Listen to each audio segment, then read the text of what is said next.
Hi, Michael Balesta here with you for Indians and Browns recaps as well as the upcoming schedule thanks to the MLB At Bat app and NFL website. After the Cleveland Indians managed to get a split of the series against the Yankees, it was back to business Tuesday against the New York Mets. Both teams faced the minimum batters in the first, then in the top of the second, Jason Kipnis with 2 outs connected on his 13th home run to give the visitors the lead. Shane Bieber struck out Michael Conforto, but was rocked by hits from Wilson Ramos and J.D. Davis, the latter of whom went deep to center to give New York a 2-1 advantage. Francisco Lindor responded with a 1-out double against starter Steven Matz, but neither Oscar Mercado nor Carlos Santana were able to advance him. In the next inning, Yasiel Puig reached first after Todd Frazier's fielding miscue. Jose Ramirez and Kipnis each took advantage with base hits, and the Indians were tied at 2 in the fourth. Greg Allen grounded into a force play at second, which moved Ramirez to within 90 feet of home plate, but with Shane Bieber batting next, they were unable to take the lead. The score remained the same until the bottom of the sixth. With one away, Mercado committed a fielding error which put Joe Panik at second base. It proved costly because after Bieber got Pete Alonso looking at strike 3, Conforto got a hold of his 27th deep ball, and the Mets went back in front. Lindor had an error after that against Wilson Ramos, but Davis flew out to Mercado, so no further damage at that stage. The bottom of the seventh was a nightmare. Adam Cimber came in to pitch in place of the 24-year-old. Frazier started off with a single, then Juan Lagares took ball 4 to create a first and second situation with nobody out. Rajai Davis bunted both runners over. That led to Ahmed Rosario's RBI single to make it 5-2. Hunter Wood became the third Cleveland hurler, but things did not go well for him either. Panik added a hit to score a run, then Alonso drove in 2 with a double. Wood threw a wild delivery, moving Pete over to third, but no more runs were tacked on and the game was out of reach by this point. Davis inflicted more pain as he hit his first double of 2019 to score Lagares from first with Phil Maton on the hill. That made it 9-2 in the eighth. Roberto Perez hit his 8th double in the ninth against Paul Sewald, but the Indians could not score and they dropped the opener of the series. Bieber got saddled with his 6th defeat. Matz went over 500. Both pitchers struck out 7 batters and went at least 6 innings. Wednesday was much more competitive. Cleveland struck first as they did in the last game. After creating traffic in the second inning against Marcus Stroman, they put more pressure in the top of the third. Lindor led off the frame with a single. 2 hitters later, Santana put 2 in scoring position on his extra base hit. Puig grounded out, but it was enough to get a run home. Ramirez flied out to right, so the Indians had to settle for 1 in the inning. Adam Plutko got out of trouble in the bottom of the fourth to preserve the lead. Stroman was forced to leave the game in the next half inning because of an injured leg, so Jeurys Familia entered the contest. In the bottom of the fifth, the Mets went in front. First, Frazier recorded a base hit, then Lagares doubled to right field to score a run. Luis Guilherme pinch hitted for Familia and added a double of his own for New York's second run.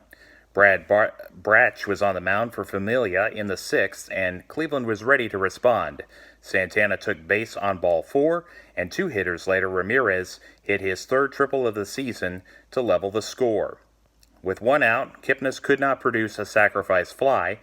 Roberto Perez could not get the hit to put the away side in front, so the game remained 2-2.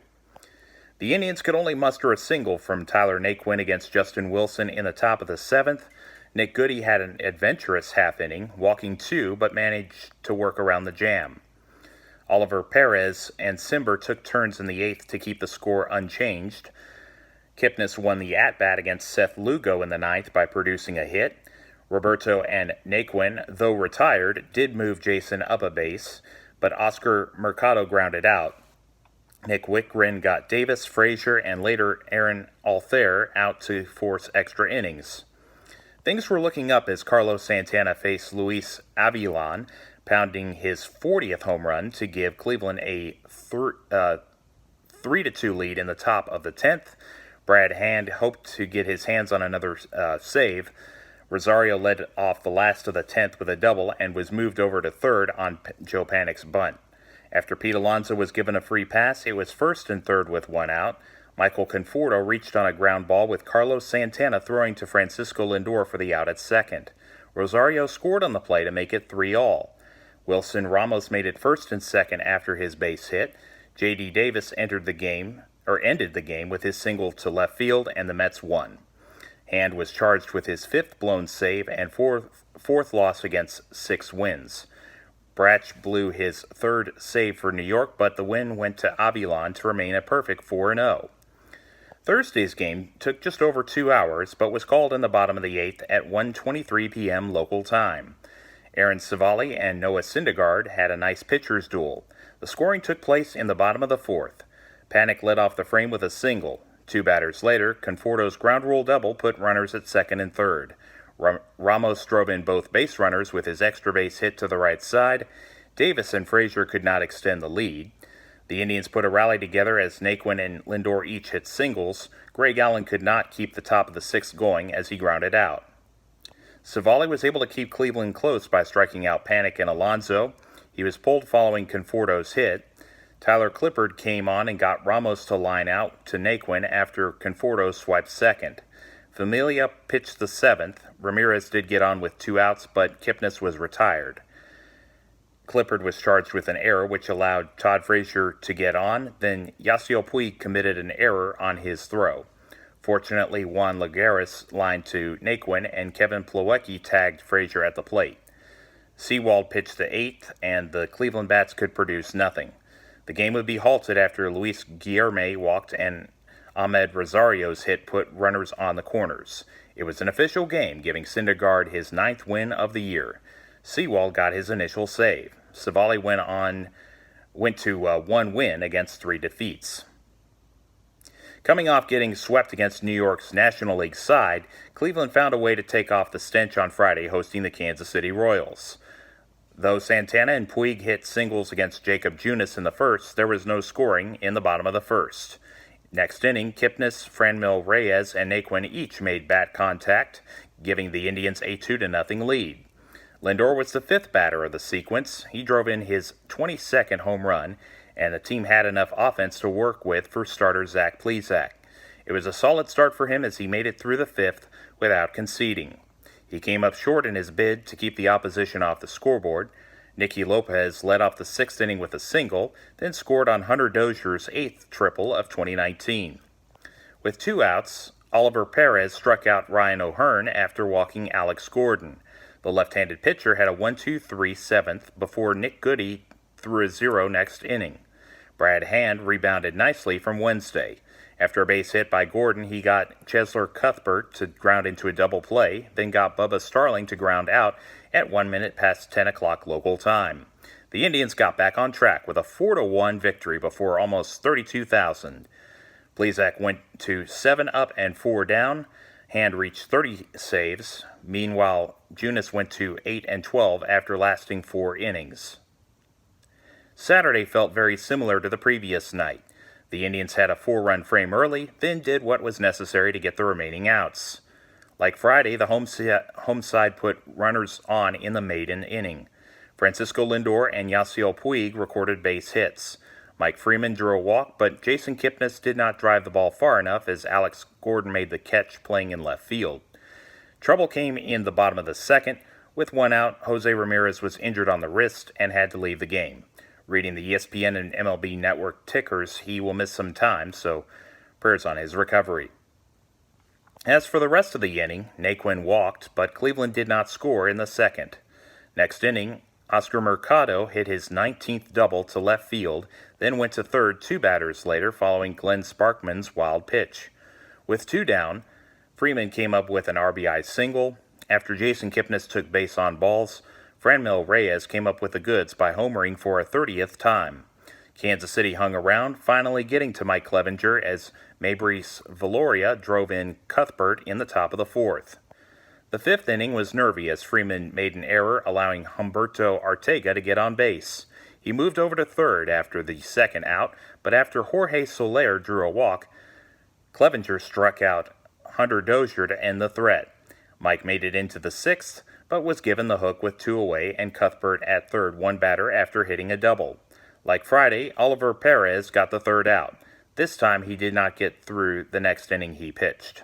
He hit Arteaga and yielded a single to Brett Phillips, so the ball was handed over to Cimber. Back-to-back ground balls went for force outs at second base, with the latter scoring Arteaga. Cleveland's lead was 4-2. Dozier got on to put 2 aboard and 2 out, but Tyler Naquin caught the third out off the bat of Gordon, preserving the 2-run margin. Puig earned a 2-out walk in the bottom of the 7th, but was tagged by Ryan O'Hearn at first. It did not matter because Clippard sat the Royals down in order, and Hand added his 31st save as he and the team got the final 3 outs, even with the tying run at the dish with nobody out. Clevenger struck out 8 to get to 9-2. Sparkman remained stuck at 3 wins. Sunday, Cleveland searched for the 3-game sweep. They fell behind the Royals in the second inning. Whit Merrifield led off the game with a single, then stole second 3 batters later. Shane Bieber lost Gordon and O'Hearn on ball 4 each time, but got Bubba Starling to ground out. Kansas City got doubles from Nick Dini and Arteaga, but the second one did not score a run. After a replay, the visiting team won a challenge. A run was scored as Nicky Lopez hit a single, creating a first and third situation. The Indians got an out by getting Lopez at third, a run scored, and Plawecki picked up an error. Things got tougher for Cleveland in the third. Ryan O'Hearn hit a solo homer to make it 3-0.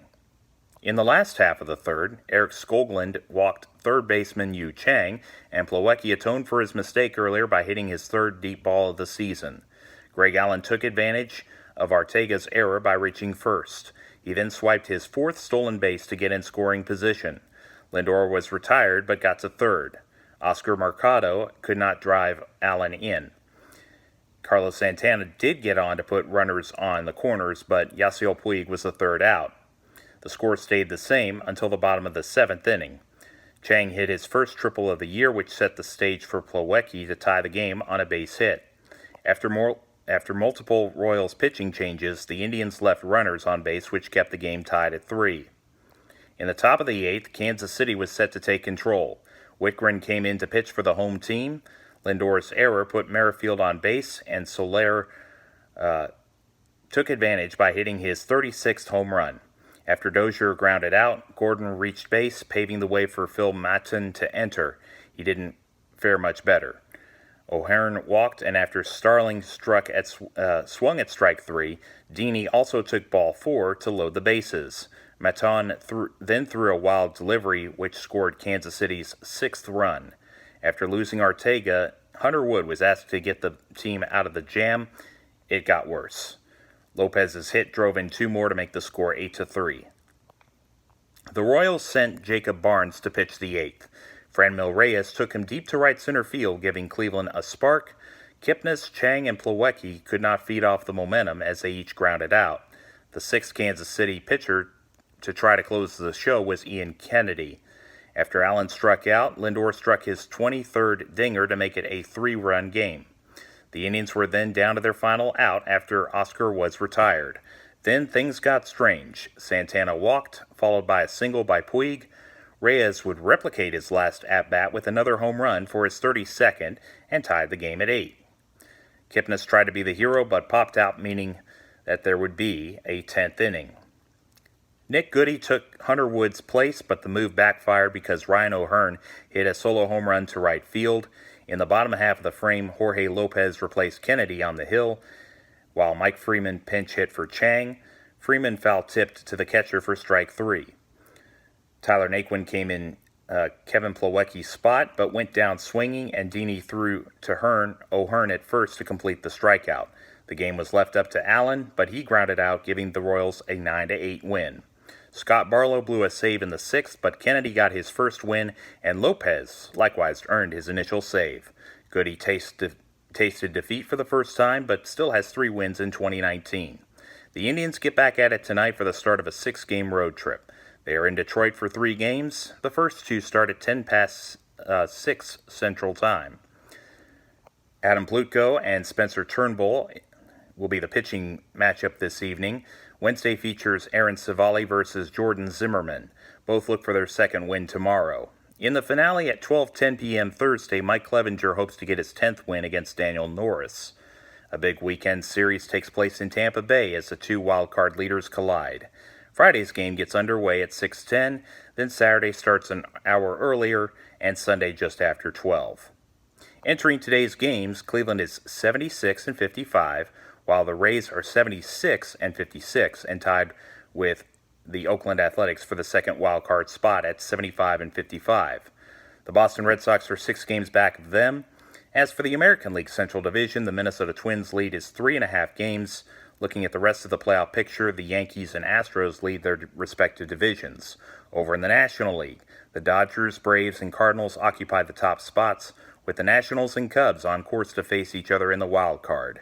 The Phillies, Brewers, Mets, Giants, and Diamondbacks are on the chase.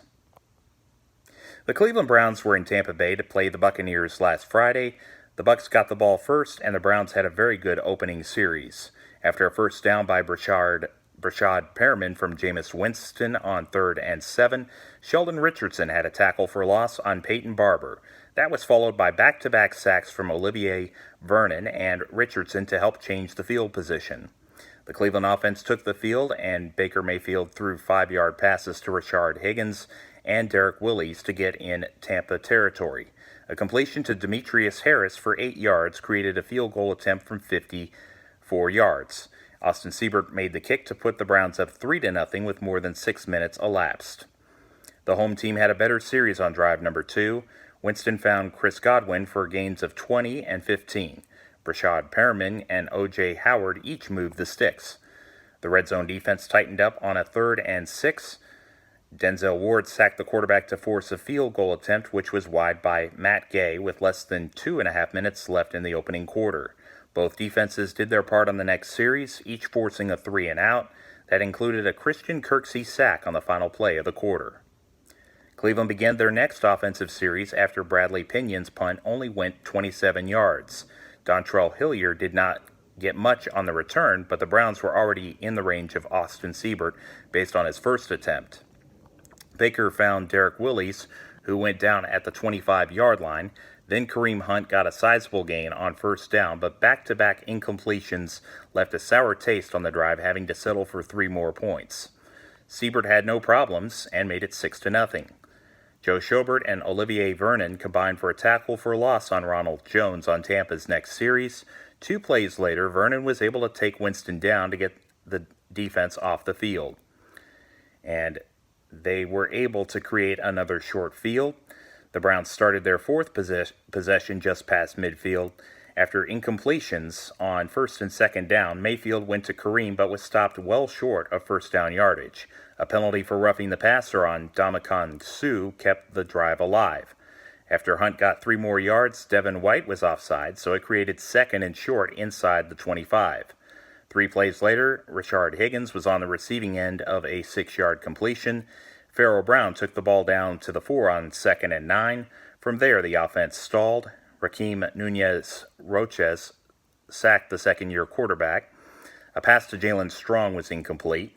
Then on 3rd down, Baker tried Higgins unsuccessfully, but it looked like the offense would get a fresh set of downs by a defensive pass interference penalty on Kentrell Bryce. Unfortunately, there was an offensive holding infraction on the same play, so it did not count. After Mayfield was unsuccessful in his pass to Demetrius Harris, it was time for Austin to attempt his 3rd field goal. It was true from 30, making it 9-0 with about 6.5 minutes until halftime. Both teams committed offensive holding penalties, which crippled their chances at gaining a first down. Tampa Bay got 1 first down on their ensuing drive before handing the ball back. Pharaoh Brown got a clipping penalty during the return, but Sean Murphy-Bunting got an unsportsmanlike penalty for the Bucs, so Cleveland had good field position at this time at their own 30. The offense could not pick up a first down, but the defense drew an illegal use of hands penalty on the opposition on the next series. Cleveland got the ball back with 8 seconds left. Mayfield looked for Jalen Strong, but was picked off by Jordan Whitehead on the final play of the first half, the last piece of action on the night for the starting signal caller. D'Ernest Johnson ran the kickoff back to his team's own 23 in the second half. On 2nd and 8, J.C. Tretter fumbled the ball and Drew Stanton lost 18 yards. Johnson did gain 19 on the next play, but they had to punt. Tampa Bay started from their own 32 with Blaine Gabbert in at quarterback. They engineered a 13-play drive that ended with a 23-yard field goal by Cairo Santos. Gabbert would get replaced by Ryan Griffin after getting injured during the drive. Meanwhile, Greedy Williams got hurt on the third play of the same possession. The Browns got back on offense with a 9-3 lead inside of 7 minutes remaining in the third quarter. An illegal block above the waist on the drive was overcome when Ryan Smith committed pass interference after Drew Stanton threw incomplete to Derek Willis. The drive stalled and the Buccaneers began 69 yards away from the end zone. Griffin found Tanner Hudson for 19 yards to the 50. 2 plays later, Mack Wilson was called for interference. The Browns tested the waters with the new pass interference challenge rule, but to no avail. Devaroe Lawrence was able to get home and sack Tampa's third quarterback of the night. The next play was an offside penalty, but still the defense had them right where they wanted them at 3rd and 14. They could not get off the field as Hudson was able to move the chains. 3 plays later, Jordan Leggett caught the game's first and only touchdown with less than a half minute left in the third. The extra point made it 10-9 Bucks. Nunez Roches sacked Stanton on the next series, but Lawrence did the same to Griffin. Cleveland saw the ball again with under 12 minutes left in regulation. David Blau threw 3 straight times to Braxton Miller, completing 2 of them. The incompletion ended up turning into a positive because Murphy Bunting held in the eyes of the referee. Johnson gained 5, then 2 plays later Blau ran for 12. Johnson got the rock again for a short gain, and an illegal use of hands penalty by Noah Spence made it 1st and goal. Blau found Dorian Baker from 9 yards out, but was reviewed and overturned to an incompletion. 2 plays following the reversal, Darian Stewart and Kevin Minter took down the quarterback. So for the 4th time, Cleveland had to kick a field goal. Siebert made the attempt from 35 yards out with half a quarter remaining. The defense gave up 3 third downs as part of a 16-play, 72-yard drive, which ate up most of the clock. Matt Gay connected from 21 yards away with 15 seconds left, leaving the Browns little time to respond. Blau hit Stephen Carson for a dozen yards to the Cleveland 37, but Blau threw incomplete on the game's final play, giving Tampa Bay a 13-12 win in Week 3 of the preseason. The preseason ends for all 32 teams this Thursday before the regular season gets going on the night of September 5th, as the Cleveland Browns will take on the Detroit Lions in their final game before they take on the Tennessee Titans 1 week from this Sunday in Week 1. So that game will take place at noon Central Time. And please check out the Facebook group North Texas Browns Backers page and hit the like button for the latest updates there. The text of this blog is available at http://www.mjbalesta2blog.wordpress.com. I'm on Twitter at mjbalesta2, on Facebook at Michael Balesta, and on Instagram at mjbalesta2. That is the number 2. Archived videos on YouTube can be found by searching Michael Balesta Roman numeral 2. And if you could, I would love your feedback on the comments section. And if you like what you see, please hit the like and subscribe buttons. Thank you so much. May you have a great day, and thank you for watching. God bless you.